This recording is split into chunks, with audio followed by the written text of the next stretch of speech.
This video will detail some easy to follow ways to increase the speed that it takes for your homepage to load in the browsers. Now, if your blog posts contain images, then the first thing that you want to consider is optimizing those images that are currently on your site. Now, you can do this with the help of plugins like EWWW Image Optimizer or Lazy Load or Hammy.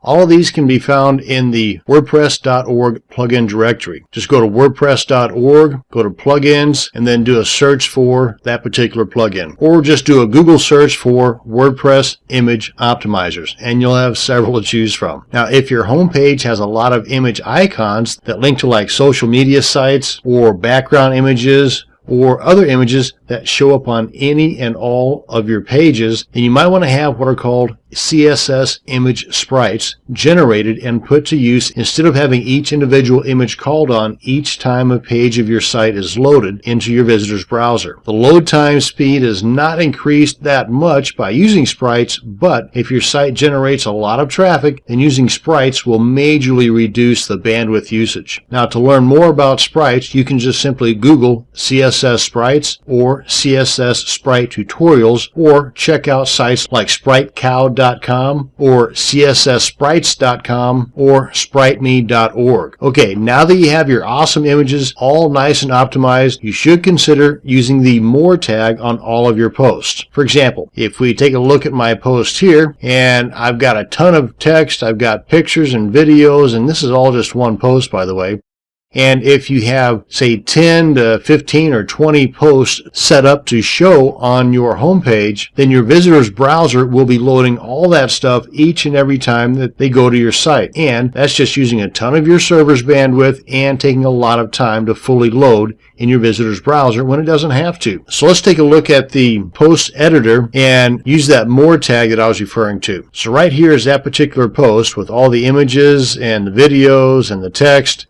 And if right up here, say somewhere in an area of the beginning of that post, you can kind of cut things off to where it might entice the visitor to click on the link to go to the rest of that post, kind of like a cliffhanger at the end of a TV show to get you to come back next week to watch the rest of it. With that thought in mind, let's say right here, I put my cursor, come on up here, and this is the More tag right here. Just click on that. Let's go ahead and update. So now, instead of having all the text, all the images, all of that stuff showing up on the home page, it's still going to show up on the actual post page. That's not affecting the post page at all. But if we come back here to the home page and refresh, come on back up here to the top, you can see that that one post that had all the images, the videos, and that ton of text has just these 4 lines and a link here that says continue reading. Now, all this is customizable. You can put whatever you want in here, and you can put that link anywhere in that post. If you want to have that first image or that first video to show up on the home page, then move that More tag down below that. But imagine if you had something like this on each one of these posts, your front page or your home page would load in seconds, maybe even 1 second. Another thing is the number of posts that are showing up on your home page. Let's check that out. So you can reduce that too by coming over to Settings, go to Reading, maybe adjust the blog pages show at most to say 5. That way there's only 5 posts that show up on the home page, and then your home page will load lickety-split. And you can have, let's go ahead and save this real quick. Okay, so now we've got the settings saved. Let's come on back over to our home page, refresh. And you see how that went from a little bitty dinky thing to a much bigger scroller? Well, that's because we don't have all those tons of posts on here. We only have 5 of them. And if we come down to the very bottom, you can see this link right here. And of course, this is theme specific. Depending upon how your theme is set up, it may look a little bit different. This is the default 2013 theme. But if we click on this, it'll then show more posts.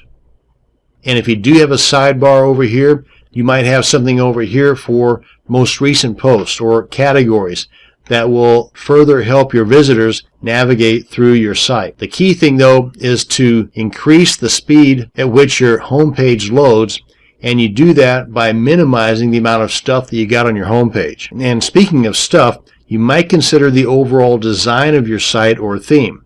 If you got a whole bunch of stuff going on in the sidebars and pop-ups and flyouts and other gizmos that you're using to try and gather leads or opt-ins or sell affiliate products or AdSense ads, you might take a long, hard look at scaling some of that stuff back, especially if you find that a particular item is not working.